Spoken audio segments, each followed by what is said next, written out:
नमस्कार, मैं आपके साथ रंजना रावत और आप देख रहे हैं खबर 1 मिनट। चलिए देखते हैं देश प्रदेश की तमाम बड़ी खबरें।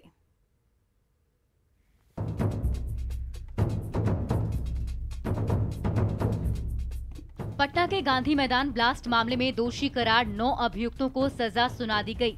4 लोगों को फांसी की सजा, जबकि 2 को उम्र कैद, 2 को 10 साल का कारावास और 1 को 7 साल की सजा मुकर्रर की गई है।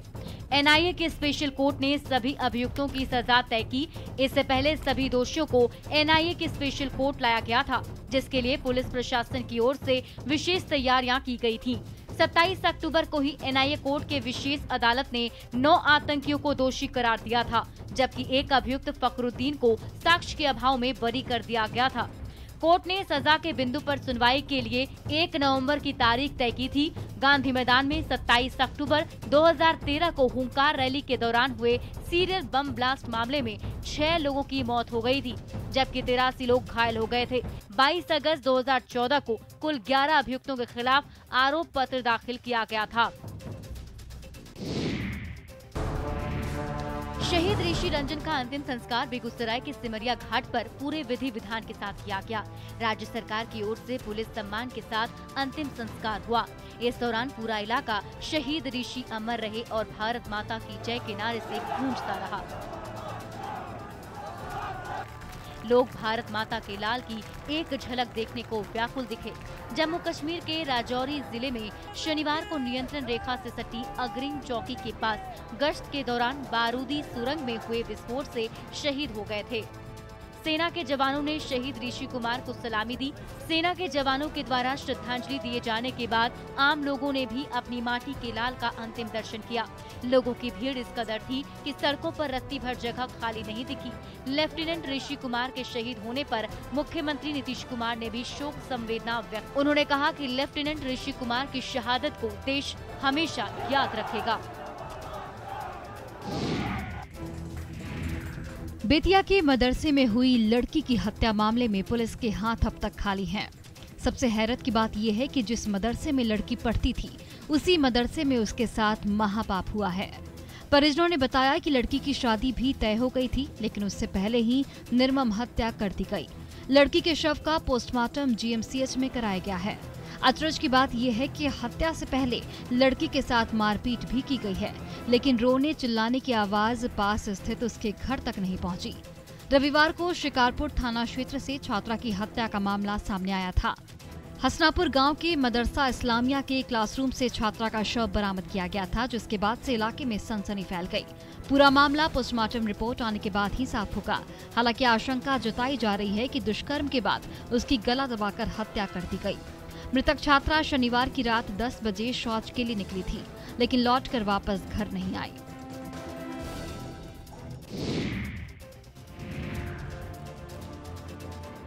झारखंड के चतरा में तेजी से अपना पांव पसारने की जुगत में जुटे अफीम तस्करों पर पुलिस ने बड़ी कार्रवाई की। गुप्त सूचना के आधार पर पुलिस की टीम ने 2 तस्करों को गिरफ्तार किया। इनके पास से अफीम और नगद बरामद किया गया। गुप्त सूचना के आधार पर कार्रवाई करते हुए पुलिस ने 25 लाख रुपए मूल्य का गीला अफीम जब्त किया है। इसके साथ ही 2 तस्कर भी पकड़े गए हैं। डीएसपी मुख्यालय केदारनाथ राम और एसडीपीओ अविनाश कुमार के संयुक्त नेतृत्व में गठित टीम को ये सफलता मिली। वशिष्ठ नगर थाना क्षेत्र के जोरी बाजार में पुलिस ने ये कार्रवाई की है। तस्करी में प्रयुक्त कार को भी पुलिस ने जब्त किया। कार की डिक्की में बने तहखाने में अफीम छिपाकर तस्करी की जा रही थी।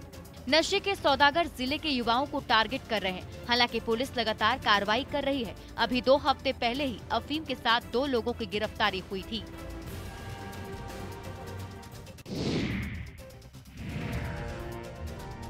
बिहार में पूर्ण शराबबंदी है, लेकिन तस्कर हैं कि बाज नहीं आ रहे। खासकर पंचायत चुनाव के दौरान शराब माफिया ज्यादा सक्रिय दिख रहे हैं। वैशाली के कुशहर चौक से उत्पाद विभाग की टीम ने तकरीबन 55 लाख रुपए की विदेशी शराब लदे एक ट्रक को जब्त किया, जिसमें 540 कार्टन विदेशी शराब बरामद की गई। वहीं इस मामले में पुलिस ने एक तस्कर समेत 2 लोगों को गिरफ्तार किया है। शराब तस्करों पर नकेल कसने के लिए पुलिस लगातार अभियान चला रही है। नवादा में भी इन दिनों शराब तस्करी का मामला बढ़ गया है। रोजाना शराब कारोबारी नए नए तरीके से शराब की तस्करी कर रहे हैं। उत्पाद विभाग की टीम ने अकबरपुर के नेमदारगंज के पास एक बोलेरो से भारी मात्रा में विदेशी शराब जब्त किया है। वहीं एक कारोबारी को भी गिरफ्तार किया गया। कारोबारी बोलेरो के दरवाजे, सीट और डैशबोर्ड के नीचे तहखाना बनाकर अंग्रेजी शराब को बिहार ला रहे थे, लेकिन उत्पाद विभाग की टीम ने उनके मंसूबों को नाकामयाब कर दिया। सीवान के हुसैनगंज थाना क्षेत्र के छपिया गांव स्थित एक कबाड़ी दुकान में पुलिस ने रविवार की दोपहर छापेमारी की। 26 अक्टूबर की रात चैनपुर ओपी क्षेत्र के नवादा पेट्रोल पंप के समीप छितौली गांव स्थित अर्धसैनिक बल की कैंटीन में हुई चोरी का सामान ट्रक सहित जब्त किया। साथ ही कांड में शामिल 3 युवकों को गिरफ्तार कर लिया। इनसे पूछताछ के बाद उन्हें चैनपुर ओपी पुलिस को सौंप दिया गया। चैनपुर ओपी प्रभारी जब्त ट्रक समेत सामान को ओपी लेकर पहुंचा। हालांकि कांड का मास्टरमाइंड अभी भी फरार है। इस मामले में कैंटीन संचालक ने चैनपुर ओपी में आवेदन देकर अज्ञात के विरुद्ध प्राथमिकी दर्ज कराई थी। घटना के बाद पुलिस चोरों की गिरफ्तारी एवं सामान बरामदगी के लिए लगातार छापेमारी कर रही थी। साथ ही सड़क किनारे लगे सीसीटीवी कैमरे के फुटेज खंगाल रही थी। इसी दौरान रजनपुरा स्थित एक दुकान में लगे सीसीटीवी कैमरे के फुटेज से सुराग मिला और ट्रक पर लगी त्रिपाल से चोरी किए गए सामान की पहचान हुई।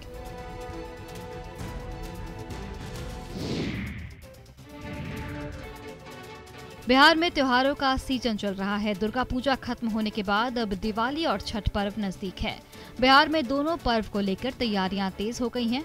इस बीच पुलिस मुख्यालय ने नए आदेश के तहत सभी पुलिसकर्मियों को 1 से 12 नवंबर तक अवकाश देने पर रोक लगा दी है। सभी जिलों को यह आदेश जारी किया गया है। त्योहारों के अवसर पर विधि व्यवस्था और सांप्रदायिक सद्भाव बनाए रखने की जिम्मेदारी पुलिस प्रशासन के ऊपर होगी। शांतिपूर्ण तरीके से सभी त्योहारों को मनाया जाए, इसके लिए पुलिस विभाग ने भी अपनी तैयारियां तेज कर दी हैं। यह आदेश अधिकारियों और जवानों के सभी प्रकार की छुट्टियों पर रोक को लेकर है। डीजीपी के आदेश पर विधि व्यवस्था एडीजी ने निर्देश जारी कर दिया है। हालांकि विशेष परिस्थितियों में छुट्टी लेने का प्रावधान रखा गया है। दिवाली में चोरी की घटनाएं तेज होती हैं। वहीं काली पूजा के दौरान कई जगहों पर माहौल खराब होने की खबर भी सामने आती है। पुलिस विभाग इस दौरान किसी भी तरह की अप्रिय घटनाओं को सामने नहीं आने की पूरी तैयारी में जुटा है। देश और समाज सेवा के लिए महिलाएं आज पीछे नहीं हैं। हर विभाग में किसी न किसी पद पर महिलाएं अपनी मेहनत के बल पर नौकरी प्राप्त कर ली हैं, किसी न किसी रूप में सेवा कर रही हैं। महिला सशक्तिकरण के प्रति बिहार व केंद्र सरकार भी काफी उदार नजर आ रहा है। इसी का नतीजा है कि आज कटिहार जिला मुख्यालय स्थित बीएमपी 7 में राज्य के 1000 महिला प्रशिक्षु सिपाही ट्रेनिंग प्राप्त कर रही हैं। साथ ही सैकड़ों पुरुष जवान भी प्रशिक्षण ले रहे हैं। ट्रेनिंग के क्रम में महिला सिपाहियों को सबसे बड़ी परेशानी है कि उनका बैरेक नेशनल हाईवे 131A के बाईं ओर और प्रशिक्षण मैदान सड़क के दाईं ओर है। इस कारण से हर दिन जान जोखिम में डालकर नेशनल हाईवे को आर पार करना पड़ता है। महिला सिपाहियों की माने तो सड़क को पार करते समय उन लोगों को सड़क हादसा की आशंका बनी रहती है, जिसके कारण ट्रेनिंग करने के लिए मानसिक स्थिति पूर्ण रूप से तैयार नहीं हो पाता।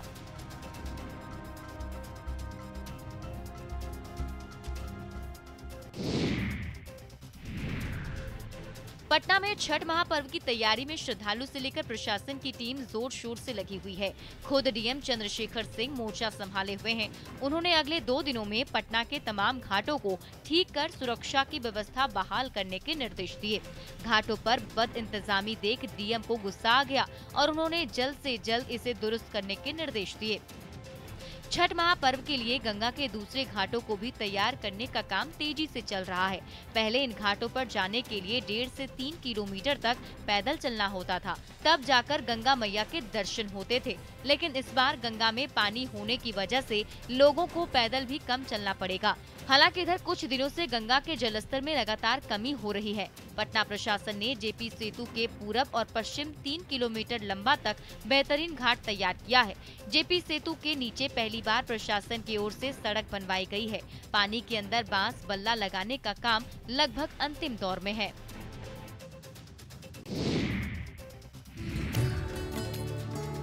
गोबर के दिए से इस बार घर आंगन रोशन करने की तैयारी है। पर्यावरण संरक्षण के साथ ही इस काम से रोजगार भी मिल रहा है। गोबर के ये दिए बनाने का काम कर रही हैं नवनिर्वाचित सरपंच। बेटा के पैनाल पंचायत की सरपंच बबीता देवी महिला सशक्तिकरण की मिसाल पेश कर रही हैं। दरअसल वो खुद रोजगार के लिए गोबर से दिए तैयार करने का काम कर रही हैं।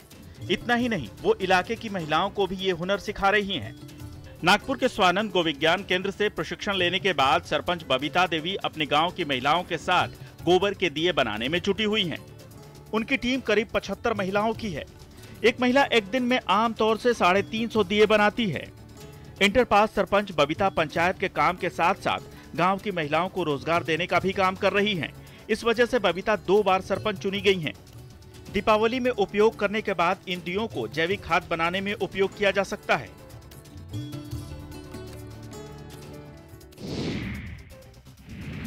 रोशनी का त्योहार दीपावली को लेकर लोगों में उत्साह दिख रहा है। इस दिन मां लक्ष्मी और भगवान गणेश की पूजा अर्चना होती है। मार्केट में लक्ष्मी गणेश की तरह तरह की मूर्तियां उपलब्ध हैं, जिसे लोग खरीद कर अपने घर लाते हैं और दीपावली के दिन पूजा करते हैं। जमशेदपुर के मानगो की रहने वाली सीमा कुमारी इन दिनों स्वदेशी के प्रति लोगों को जागरूक कर रही हैं। सीमा महिलाओं का समूह बनाकर गाय के गोबर से लक्ष्मी और गणेश की मूर्ति बना रही हैं। गाय के गोबर से शुभ लाभ और धूप बत्ती भी बना रही हैं। गोबर से तैयार करने के बाद सभी को पेंट किया जाता है, जिससे मूर्तियों में 4 चांद लग जाते हैं। एक मूर्ति की कीमत जहां 80 से 100 रुपए तक है, वहीं दिए की कीमत 2 रुपए से 5 रुपए तक है। सीमा बताती हैं कि चूंकि गाय के गोबर का काफी महत्व होता है और इसमें शुद्धता होती है, इसे देखते हुए सीमा गोबर से ही मूर्तियां और दीप बना रही हैं। सीमा के मुताबिक पहले गाय के गोबर को सुखाया जाता है, इसके बाद प्रीमिक्स पाउडर और गोंद मिलाया जाता है। गीली मिट्टी की तरह छानने के बाद इसे हाथों से गूंथा जाता है और फिर लक्ष्मी गणेश की मूर्ति बनाई जाती है।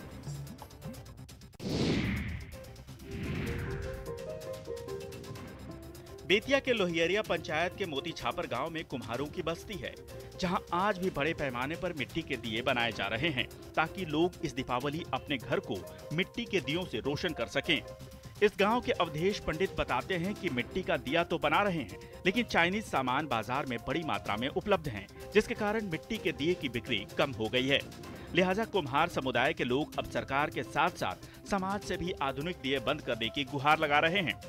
दीपावली से लेकर छठ पर्व तक मिट्टी के कई तरह के सामान बनाए जाते थे, जिनका इस्तेमाल किया जाता था। इससे इस वर्ग के लोगों की रोजी रोटी चलती थी, लेकिन आज समय बदल गया है और तरह तरह के लाइट बाजार में उपलब्ध हैं, जिसके कारण मिट्टी का दिया खरीदने वालों की कमी हो गई है। इसका असर ये हुआ है कि अब ये वर्ग आर्थिक तंगहाली झेलने को मजबूर है।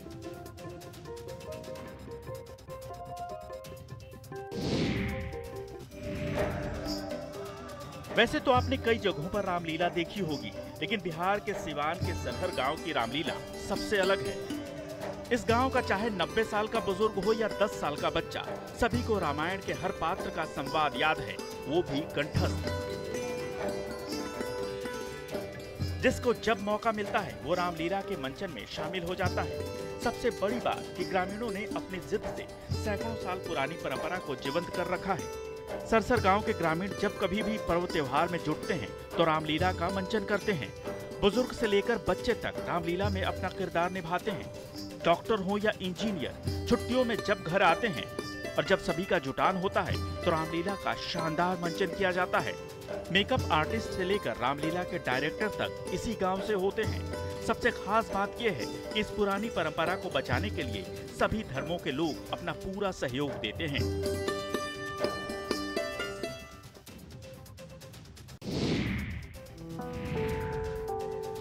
मच्छरों से बचाव के लिए इंसानों को मच्छरदानी प्रयोग करते हुए तो आपने सुना होगा, लेकिन मधुबनी के कई गांवों में मच्छरों से बचाव के लिए मवेशियों को भी मच्छरदानी लगाई जा रही है। ये सुनने में भले ही अटपटा लगे, लेकिन बिल्कुल सही है।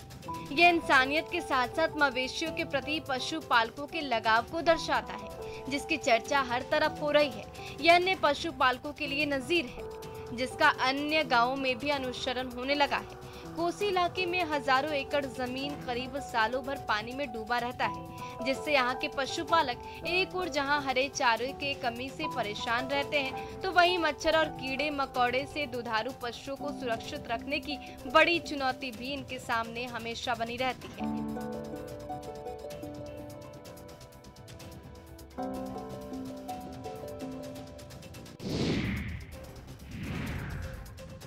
झारखंड राज्य निर्माण के 22 साल बाद भी लोहरदगा जिला विकास की रोशनी से कोसों दूर है। यहाँ आज भी लोग बांस के नाव के सहारे नदी पार करने को मजबूर हैं। दरअसल जिला मुख्यालय से कैरो प्रखंड को जोड़ने वाली सड़क बंडा नदी तक ही है। साल में 6 महीने इस नदी में पानी रहता है। ऐसे में नदी पार करने के लिए लोग बांस से बने नाव का सहारा लेते हैं। इस नाव से नदी पार कराने के लिए प्रति व्यक्ति 10 रुपए का शुल्क लिया जाता है। वहीं अगर गाड़ी भी साथ हो तो 10 रुपए अलग से लिए जाते हैं। प्रखंड मुख्यालय और बाजार नदी के दूसरे किनारे पर है। ऐसे में हर दिन करीब 300 से 400 लोग इसी नाव के सहारे नदी पार करते हैं। इस नदी पर पुल निर्माण कार्य 12 साल से अधूरा है। पुल के पिलर भी अब जर्जर हो गए हैं। इधर ग्रामीण विकास विभाग के अधिकारी पुल निर्माण के लिए सरकार की मंजूरी का इंतजार कर रहे हैं, जिससे लोग जान हथेली पर रखकर नदी पार करने को विवश हैं। और खबर 1 मिनट के इस बुलेटिन में फिलहाल इतना ही। बने रहा आप न्यूज़ 18 बिहार झारखंड के साथ।